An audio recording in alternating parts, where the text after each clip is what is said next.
Muy bien.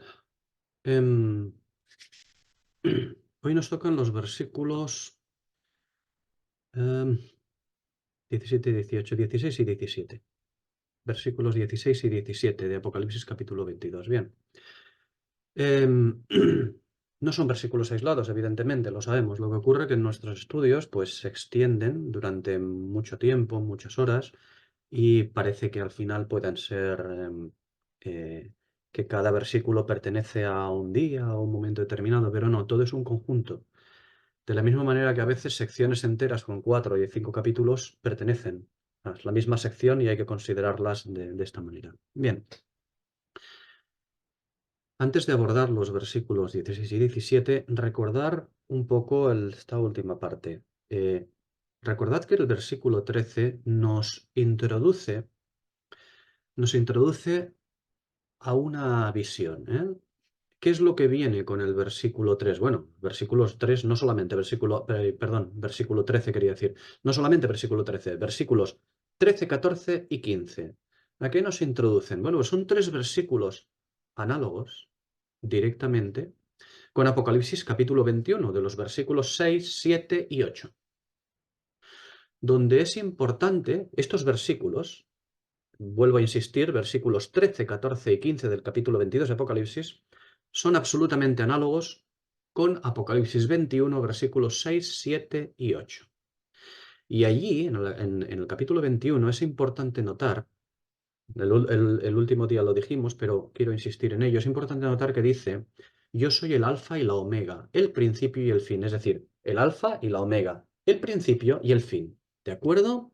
Es una perspectiva de un número 2 en testimonio. ¿Por qué? Allí, en Apocalipsis 21. ¿Por qué? Porque se trata de una dispensación, la dispensación del séptimo día, la dispensación que pertenece a lo que llamaríamos la tipología de la fiesta de los tabernáculos, el milenio. ¿De acuerdo?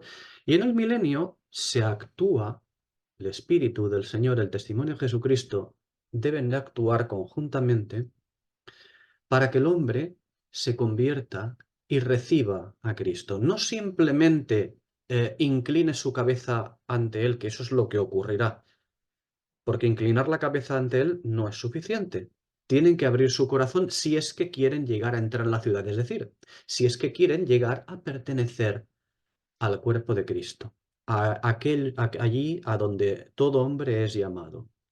Esto es lo que nos habla Apocalipsis 21. Alfa y omega, es decir, una perspectiva de dos en testimonio. En cambio, aquí, versículos 13, 14 y 15, encabezados por este número 13, este versículo 13 de Apocalipsis 22, aquí lo que tenemos es un testimonio de tres. Aquí, Apocalipsis 22 nos habla de una perspectiva del testimonio de tres. Es decir, el número 3 tiene que ver con el testimonio, pero tiene que ver con la perfección del testimonio, es decir, con su candelero, número 2, llegado a esposa, perfección, número 3. ¿De acuerdo? Recordad, Apocalipsis 21 habla al hombre del milenio, al hombre necesitado de la salvación, necesitado de emblanquecer sus ropas en la sangre del Cordero. Mientras que Apocalipsis 22 a quien habla no es al hombre del milenio. Apocalipsis 22 habla al candelero, a la iglesia. A la iglesia habla el capítulo 22. Habla a aquella que llegará a ser esposa, pero también habla a la que hay actualmente. Una, una parte de la cual llegará a ser la esposa, pero otra parte muy, muy importante, enorme, se quedará aquí para ser juzgada. Insisto, recordad que el número 2 y el número 3 estamos hablando de cosas muy importantes, ¿eh? Cuando hablamos de 2 y 3, hablamos de números de testimonio. Los números son muy importantes en la escritura. 2 y 3 son números de testimonio. Recordad, por ejemplo, Deuteronomio capítulo 17, versículo 6, también Deuteronomio capítulo 19, versículo 15, segundo libro de Reyes, capítulo 9, versículo 32, y también Juan, el Evangelio de Juan, capítulo 2, versículo 6. No son exhaustivos estos versículos. Hay otros más, pero deberían de ser considerados con otras cuestiones también, ¿no? Pero estos son más centrados en esto. Y insisto, el número 2 hace referencia al testimonio del hombre responsable en la tierra. Número 2 hace referencia al testimonio del hombre responsable en la tierra. Es, por lo tanto, tiene que ver con el testimonio de Jesucristo. Pero el número 3 hace referencia a ese mismo testimonio elevado a divino, hecho perfecto. Es decir, es el testimonio de Jesucristo, número 2, conforme al espíritu de la profecía. Por lo tanto, llega a ser número 3.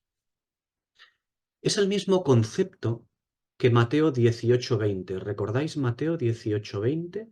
Que dice, es un versículo muy, muy manido, ¿eh? Donde están 2 o 3 congregados en mi nombre, allí estoy en medio de ellos. Ahora lo explico, pero aprovecho ya que lo citamos. No es donde están 2 o 3 congregados en mi nombre.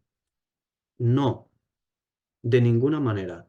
Es donde están 2 o 3 congregados a mi nombre. Eis es la partícula. Hacia, ¿de acuerdo? Es una preposición. Esta preposición. Eis, hacia. ¿De acuerdo? Donde están 2 o 3 congregados a mi nombre, hacia mi nombre. ¿De acuerdo?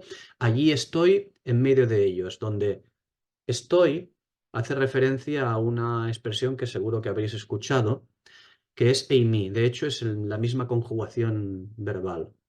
Soy. ¿Recordáis aquella expresión de ego eimi?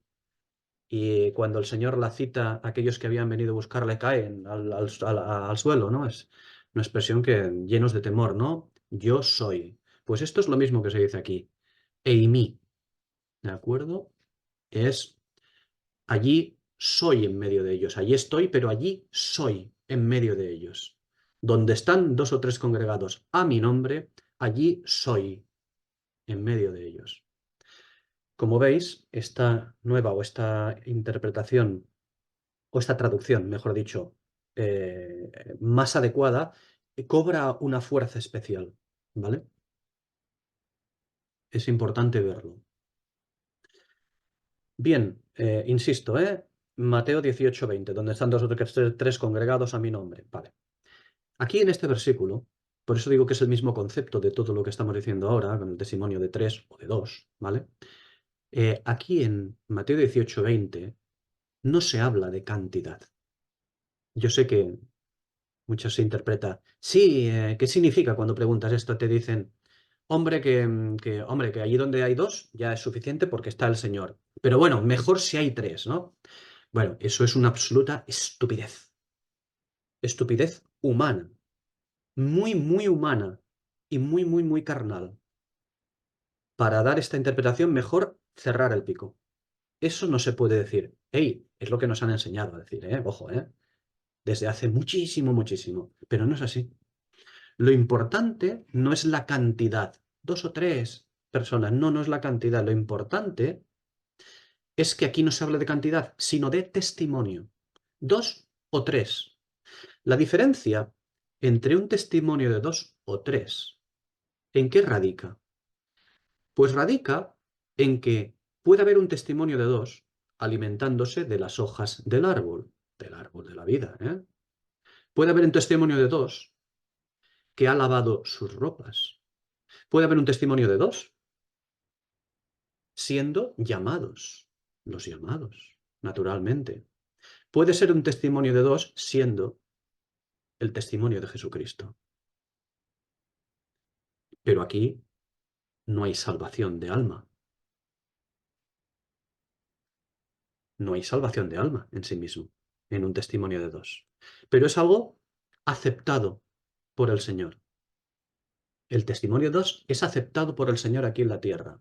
De manera que encontramos en los capítulos 2 y 3 de Apocalipsis, encontramos un testimonio en las 7 iglesias. Es un testimonio de 2.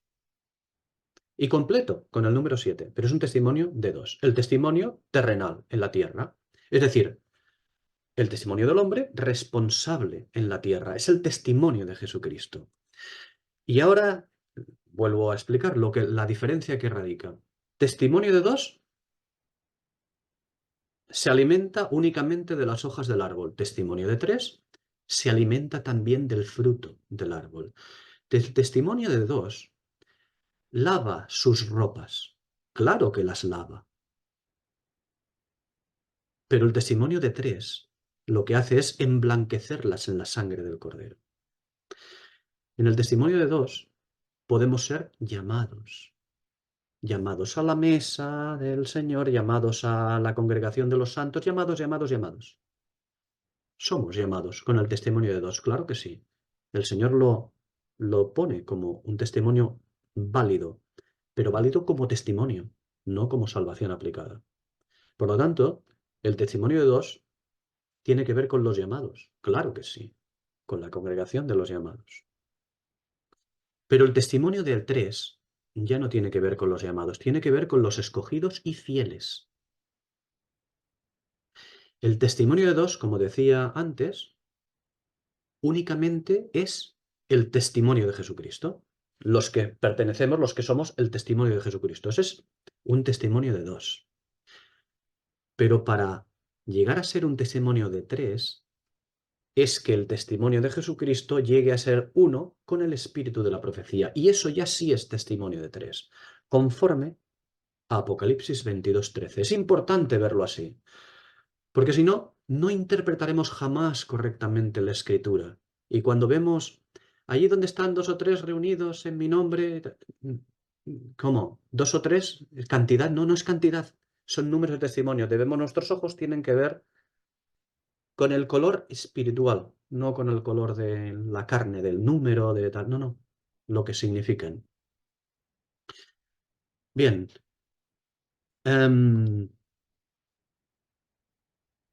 Hablamos de que el versículo 13, el último día, nos decía que se estaba hablando de un testimonio de 3, que es a lo que se debe llegar. Y aquí hay una cuestión. En el versículo 14 del capítulo 22 decíamos el último día que bienaventurados los que lavan sus ropas. Bien. ¿Para qué lavan sus ropas? Ese versículo 14 lo dice.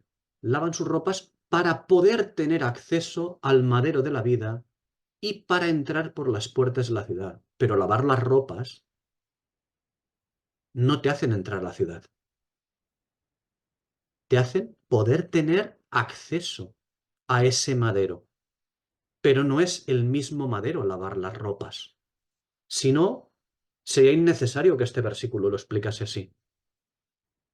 Lavar las ropas no es sinónimo de haber accedido al madero. No, primero se lavan las ropas para después poder tener acceso al madero, como dije el último día, porque no hay salvación fuera de la iglesia. No hay salvación fuera de la iglesia. Es a la iglesia, es al testimonio de Jesucristo a quien se le ha concedido lo único que puede otorgar salvación, que es las escrituras. Recordad, la fe viene del oír y el oír viene por la palabra de Dios. Y nosotros, quiero decir, la iglesia simple, simplona más bien, la odisea, dice, nada, cree en el Señor Jesucristo y serás salvo. No, así no se expresan las cosas. La fe viene por el oír y el oír por la palabra de Dios. Y la palabra de Dios no es, cree en el Señor que murió en la cruz. No. La palabra de Dios es un paquete muy grande. Es decir, hay que recibir la palabra de Dios, porque la palabra de Dios es Cristo, no, no contiene algo de Cristo, no. Es Cristo mismo la escritura. Tienes que recibir a Cristo, es decir, tienes que recibir toda la escritura. La escritura, de esto se trata. Por lo tanto, es a la iglesia quien se le ha dado esto. Fuera de la iglesia no hay. Fuera de aquellos que han recibido en depósito la escritura y el testimonio de Jesucristo, no hay salvación. No hay interpretación de la escritura. Nadie puede hacer interpretación de la escritura fuera de la iglesia, quien se ha concedido, fuera del candelero, vamos. Ni ahora ni ocurría antiguamente tampoco. Fuera del candelero no había salvación. Si no es a través del candelero, no puedo verlo. Por lo tanto, es imprescindible lavar las ropas. Y lavar las ropas no significa decir, hey, primero tengo que ir a a una iglesia y sentarme en un banco y ser de ellos para después poder... No, no, no, no, no, eso no tiene nada que ver con esto. Digo que primero hay que lavar las ropas. Y después, solo después, es cuando se emblanquecen en la sangre del cordero. Es decir, eso, emblanquecerlas en la sangre del cordero, esas ropas, eso es llegar al madero, al árbol de la vida, y eso es llegar a entrar en las puertas, por las puertas de la ciudad. Bien, esto por un lado. Recordad que cuando dice bienaventurados, dice dichosos. No está diciendo qué bien, salvados. No, no, salvados no. Bienaventurados, dichosos. Ojo, ¿por qué? Porque no es poca cosa. Pertenecer al testimonio no es poca cosa. Seas testimonio de dos o de tres. Aunque seas un testimonio de Dios, de dos, es decir, sin salvación de alma, aunque seas un testimonio de dos, eso no es poca cosa, es mucho. Pero es importante, es importante. Ya es ser dichoso, ya es haber comenzado a caminar por donde tienes que caminar. Bien, y una cosa con respecto al versículo 15. Vamos a ver. Más que nada porque el último día alguien comentó que sobre este versículo decía, ah, mira, este es un versículo que habla de, es una lista de pecados. No, no es una lista de pecados. Aunque lo parezca, no es una lista de pecados. De la misma manera que, que Mateo 18:20 no está hablando de cantidad, sino de testimonio, del tipo de testimonio al cual es concedido ser iglesia. Testimonio tanto de tres como de dos. Y aquí en el versículo 15 de Apocalipsis 22 no tenemos una lista de pecados a los cuales se les dice, ya no entraréis en la ciudad, fuera de aquí, ¿no? Quedaos fuera. No, no, no, no es eso. Recordad, estamos hablando de testimonio. Apocalipsis 22:13 nos ha dicho que vamos a hablar del testimonio. Por lo tanto, aquí seguimos hablando del testimonio. Este versículo también hace referencia al testimonio. Ya sé que no se quiere aceptar, pero seguimos hablando de testimonio. Y como testimonio tenemos también un número. Lo dijimos el último día, un testimonio aquí en el versículo 15, perdón, testimonio no, un número de 6 en el versículo 15. Es decir, una necesidad absoluta, la necesidad absoluta del hombre de salvación. Es decir, el versículo 15 nos habla de los que siguen teniendo la necesidad de salvación.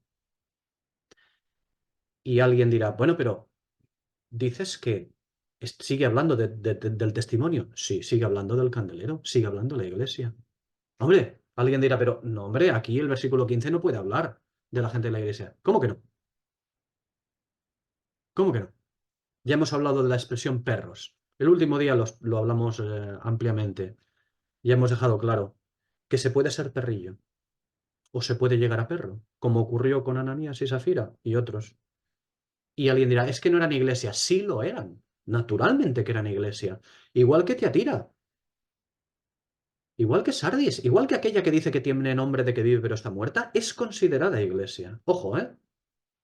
No podemos decir lo contrario.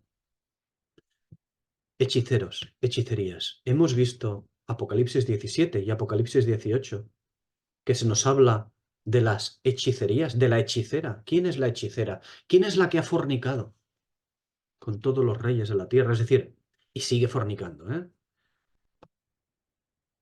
Algunos dirán, esa es la católica. Sí, y la evangélica también. Todas. Fornicando con las instituciones, siempre que pueden. Fornican con todo lo que pueden. Eso sí, lo dicen que lo hacen en pro del amor, de la unidad, de la verdad, de los beneficios para los creyentes. Fornicación. Eso lo hace la hechicera. Y seguimos hablando. Fornicación. ¿No hay fornicación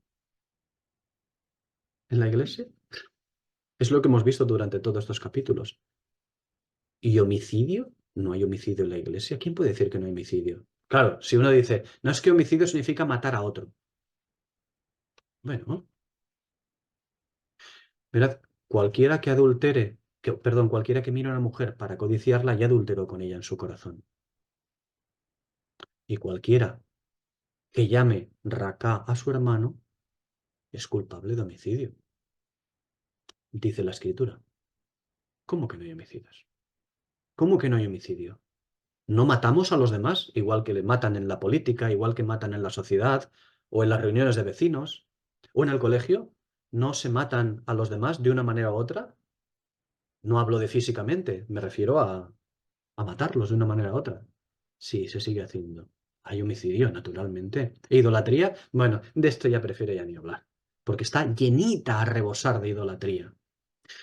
Y todo aquel que ama y practica la mentira. Bueno, y esto ya mejor ni lo citamos, porque eso es precisamente lo que ocurre. El último día hablamos de ello, acerca de que esto es un versículo absolutamente análogo, bueno, más que análogo es correspondencia directa con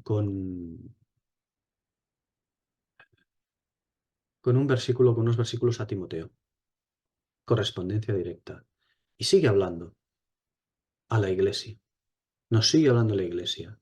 Recordad que todos estos versículos que nos está citando aquí en Apocalipsis 22 habla a la iglesia. Habla de la iglesia, pero habla a la iglesia. Solo a la iglesia, no a los de fuera. A la iglesia, al candelero. Bien, por eso no erremos pensando que el versículo 15 habla de verdaderos homicidas físicamente, o de hechiceros, los curanderos, y esto. No, no, no, no habla de esto. De lo que habla el versículo 15 es de algo que el Espíritu quiere que entendamos, que son las formas que dan lugar a la mentira. Esas formas las que dan lugar a la mentira, las que dan lugar a la moldeadura de la verdad de Dios. Es la introducción de Babilonia a través de la brecha del muro, el muro de la profecía, del espíritu de la profecía, el muro de los profetas. Es, como decía el último día, es Ezequiel 13:22, el engaño para hacernos creer que ya caminamos en la verdad.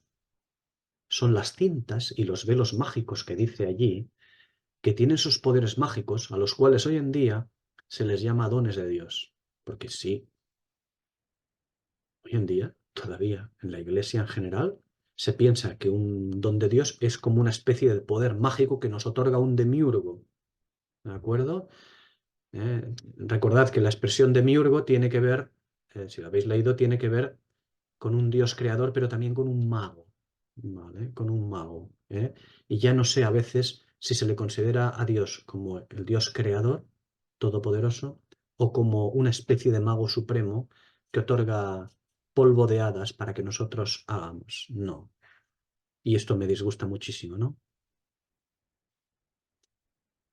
Los dones no son poderes mágicos. Son algo que no tiene nada que ver con los poderes mágicos ni con las películas de superhéroes. Es algo muchísimo más elevado y que se manifiestan de otra manera muy diferente a los poderes mágicos. Pero claro, el homus creentis, ¿qué es lo que quiere? Quiere caminar encima del agua, quiere enseñar una bolita de fuego en la mano, y con esto haremos que se conviertan los demás. Tontería.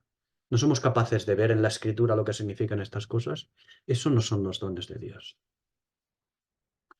Al final, esos pretendidos dones de Dios, que no lo son, sino que son una especie de poderes mágicos, es decir, cintas y velos mágicos de Ezequiel 13, para lo único que sirven en la iglesia actualmente es para someter y acobardar a los santos.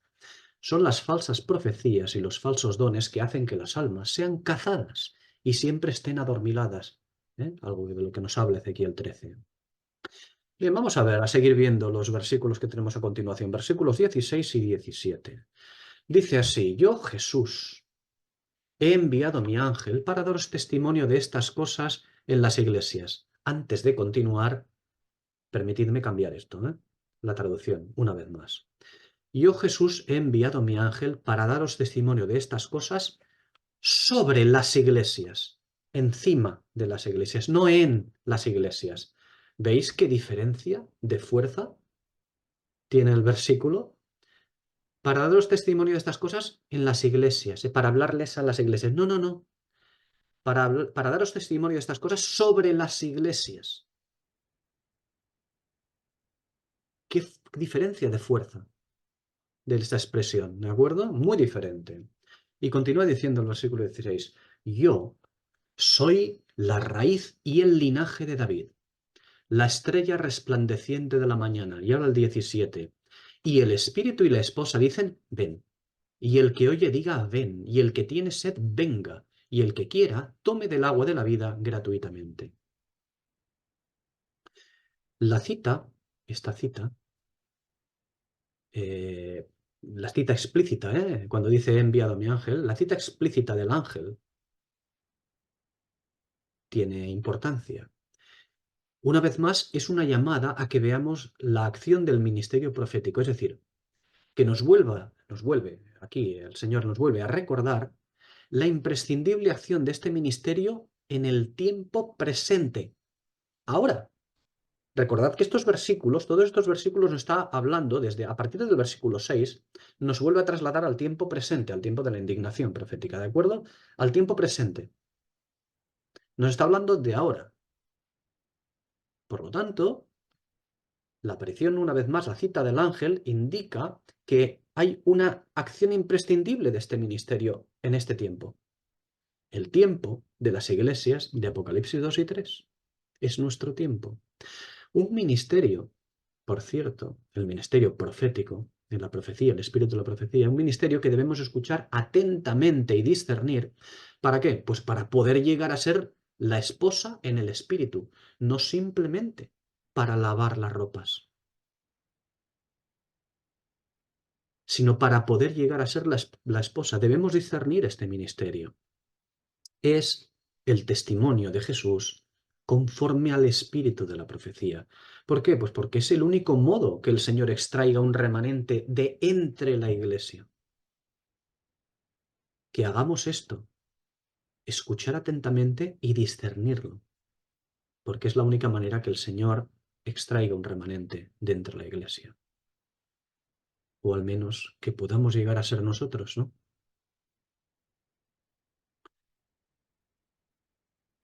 Dice, hemos dicho la cita explícita de enviado a mi ángel, y dice, voy a volver a citarlo otra vez, me interesa, para daros testimonio de estas cosas sobre las iglesias, ¿de acuerdo? No en las iglesias, no es, hey, que voy a, para que habléis en las iglesias, no, para daros testimonio sobre las iglesias, encima de las iglesias. Y ahora viene la pregunta, porque lo que dice el versículo es, para daros testimonio. ¿Para daros testimonio, para darnos testimonio de qué? Pregunto yo. ¿Alguien lo puede contestar? Lo lanzo retóricamente, a las iglesias. Pregunto al mundo creyente en las iglesias. ¿Qué significa esto? ¿Alguien puede explicarlo? Para darnos testimonio de qué ha enviado el ángel. De que bienaventurados los que se convierten, del versículo 14. De que, para darnos testimonio de que maldito el que no se convierte, del versículo 15. Pues vayas interpretaciones más estúpidas y pueriles. Para eso,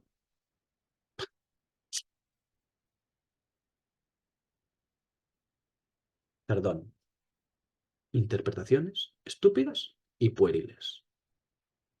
Y seguimos tragándonoslas como siempre. Pero es que para eso, para esas interpretaciones, no necesitamos nadie que interprete la profecía. Cualquier incrédulo lo hará muy bien. Preguntémosle a un incrédulo, oye, ¿qué significa esto, el testimonio sobre las iglesias? ¿De qué testimonio nos da? Hombre, pues que el del versículo 14 pues se tiene que convertir, si no mal, y el del versículo 15 se va a ir fuera. Un incrédulo nos lo explicará perfectamente, desgraciadamente. De hecho, esas superficiales interpretaciones, recordad que son hechas siempre desde el agua de debajo de la expansión. Es el razonamiento de la carne del hombre, de nuestra carne. Y Babilonia está realmente satisfecha con ello, con que razonemos de esta manera. Babilonia no nos quiere quitar la escritura, no nos quiere quitar nada de esto, quiere que sigamos interpretando así, de manera simplona, carnal.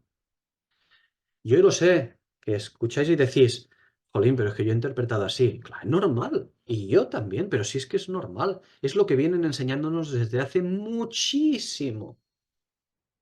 Pero tenemos que rebelarnos. ¿Y cuál es la manera de rebelarnos? Coger un cuchillo, no. La manera de rebelarnos es estudiar las escrituras. Arrebatarles las escrituras, volverlas a hacer nuestras, mías, que para eso me las ha dado el Señor, para eso nos las ha dado el Señor, para que sean nuestras. Pero para que sean nuestras hay que poseerlas. ¿De acuerdo? Por eso decía, Babilonia, con estas interpretaciones simplonas, pues está muy satisfecha. Babilonia es la ciudad de Satanás. Ay, y aquí, pues como hemos dicho antes, una vez más debemos decir que la doctrina preconcebida guía al traductor, a quien ha hecho esta traducción. Por eso dice, la traducción adecuada es, paradores testimonio sobre, encima de las iglesias. Porque con esta traducción más adecuada, creo que ya no es necesario decir de qué está hablando. Porque no habla solamente a las iglesias, sino que habla sobre las iglesias. Y esto es lo importante, entender que habla sobre las iglesias, no simplemente habla a las iglesias. A Satanás le encantaría que este versículo siempre se tradujese que habla a las iglesias, pero el Espíritu del Señor quiere que se traduzca adecuadamente, y es que habla sobre las iglesias. Encima de todo este testimonio que hay encima de las iglesias. De esto se trata. Es más, hay que notar que dice iglesias. Aquí cita iglesias textualmente, claramente refiriéndose a los capítulos 2 y 3, donde las vemos acreedoras de maldición y finalmente de vómito. Claro que sí. Bien, vamos a ver la expresión. Continuamos en el versículo 16. Vamos a ver la expresión: yo soy la raíz y el linaje de David. Yo sé que alguien dirá, ostras, pues ¿está fuera de contexto? No, en absoluto no está fuera de contexto. No está fuera de contexto. Yo sé que se dirá, "Hombre, pero es que esto pertenece al pueblo de Israel. Trata de David, eh, pueblo de Israel, porque es quien debe reinar ipso facto, de facto, en la tierra. Es el trono de David, es el pacto davídico, ¿no? El pacto del trono que se le dio para hacer efectivo el reinado físico. Claro que sí, pero no está fuera de contexto. Vamos a ver. En este versículo 16 debemos entender una cosa, y siempre debemos de tener en cuenta los tiempos y las sazones. Es decir, ¿a qué tiempo se refiere el Espíritu cuando nos está hablando aquí en la Escritura? Este versículo 16, en este versículo 16 debemos entender que se nos habla a nosotros del tiempo presente. Por lo cual, a diferencia de los capítulos 19, 20, 21 y 22 hasta el versículo 5, a diferencia de todo esto, desde el versículo 11 del capítulo 19 hasta el versículo 5 del capítulo 22, a diferencia de esa sección, que allí se habla de otro tiempo posterior, a partir del versículo 6 del capítulo 22 se habla del tiempo presente, de nuestro tiempo actual, es decir, de Apocalipsis 2 y 3. Por lo tanto, aquí aún no se ha establecido el reinado del Señor en esta tierra. No ha llegado el capítulo 19, versículo 11 aún. Por lo tanto, aún nos encontramos en un tiempo antes de ¿qué capítulo? Antes del capítulo 4. Es decir, no ha habido aún arrebatamiento, el Señor tampoco ha venido físicamente y por lo tanto no se ha establecido el milenio, el reino, es decir, no se ha impuesto el trono de David nuevamente, aquel que se le prometió y que hereda a Cristo. Fijaos en Apocalipsis 5:5, donde habla del león de la tribu de Judá, la raíz de David. ¿Vale? La raíz de David. Esto es importante. ¿Por qué? Pues porque es una expresión de correspondencia. Pero el león de la tribu de Judá, la raíz de David, del capítulo 5, el versículo 5 del capítulo 5, aún ha de venir esto. Y su venida traerá el reino glorioso en Israel, un reino terrenal. Por lo tanto, es correcto No es anacrónico que se diga esto aquí, cuando el espíritu, el ángel está hablando en el tiempo presente. Es decir, dice que tiene que llegar ese tiempo, el tiempo del establecimiento del día del Señor, el día de los juicios, ¿de acuerdo? Pero se nos dice algo más aquí en este versículo. También dice, soy la estrella resplandeciente de la mañana. Es las dos cosas, conforme a los dos testimonios que hay, conforme a los dos candeleros, conforme a ambas cosas que deben ocurrir, el reino terrenal y ese reino celestial espiritual. ¿De acuerdo? Por eso dice también, soy la estrella resplandeciente de la mañana. Y esto sí que ya tiene que ver con otro tipo de acción, no una acción de gobierno terrenal aquí en la tierra, no es el trono de David. Esto tiene que ver con una acción ya espiritual, la estrella resplandeciente de la mañana. Y es evidente, como hemos estudiado anteriormente, muy anteriormente, que la expresión estrella tiene que ver con, ¿recordáis? Con enseñanza. Daniel 12:3. Y esta enseñanza profética. ¿Por qué? Porque tenemos la mención del ángel. Apocalipsis 2 y 3. Recordad que volveremos, perdón, recordad esta expresión que vimos en Apocalipsis 2:28. Y le daré la estrella de la mañana. Esa expresión, y le daré la estrella de la mañana de Apocalipsis 2:28, no solo tiene que ver con su venida, sino con el ministerio profético, con el conocimiento profundo de los misterios divinos, porque que el Señor venga es que viene todo lo que Él es y significa. Él es el Verbo. Es una evidente evocación, esta expresión, dar la estrella de la mañana, es una evidente evocación de Segunda de Pedro, capítulo 1, versículo 19. Recordad lo que dice allí. Y tenemos como más segura la palabra profética, a la cual hacéis bien en estar atentos como una lámpara que alumbra en un lugar oscuro, hasta que despunte el día y el lucero de la mañana alboree en vuestros corazones. Los próximos versículos que trataremos en Apocalipsis 22 serán los versículos 18 y 19, y ellos nos aclararán el porqué de esta última llamada a la profecía antes de su venida. Fijaos que el versículo 17 de Apocalipsis 22, y que estamos tratando el versículo 16 y 17, fijaos que el versículo 17 no presenta ya tanto al heredero del pacto davídico en una venida gloriosa. En cambio, sí que nos presenta más bien al que puede entrar a nosotros y cenar con nosotros y nosotros con él. Algo que pertenece al último mensaje a la iglesia en la tierra. Apocalipsis 22:17 dice, y el espíritu y la esposa dicen, ven, y el que oye diga, ven, y el que tiene sed, venga, y el que quiera tome del agua de la vida gratuitamente. Esto es la promesa a la Odisea. He aquí yo estoy a la puerta y llamo. Si alguno abre, yo entraré a él y cenaré con él y él conmigo. Es la promesa. Insisto, todos estos versículos de los que estamos hablando, que estamos tratando, y es muy importante verlo así y de ninguna otra manera. Todos estos versículos que estamos tratando sigue hablando a la iglesia del tiempo presente y sigue hablando sobre la iglesia, encima de la iglesia, sobre la iglesia del tiempo presente. No a gentiles sin Dios. No está hablando a gentiles sin Dios, no está hablando a los de fuera. ¿De acuerdo? Fijaos cómo sustituye ahora la expresión iglesias del versículo 16 por la expresión esposa del versículo 17.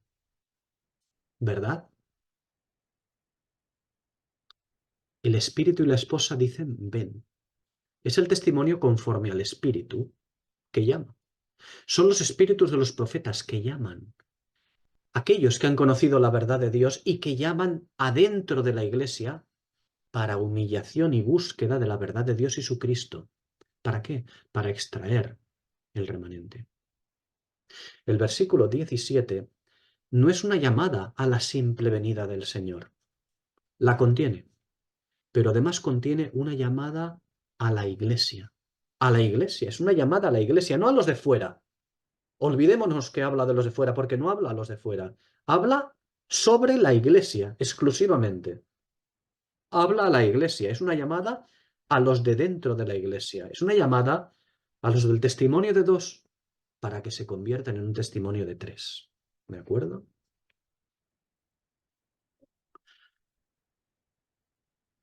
Porque si no, no será posible extraer remanente, o mejor dicho, no será posible pertenecer a ese remanente del cual se extraiga.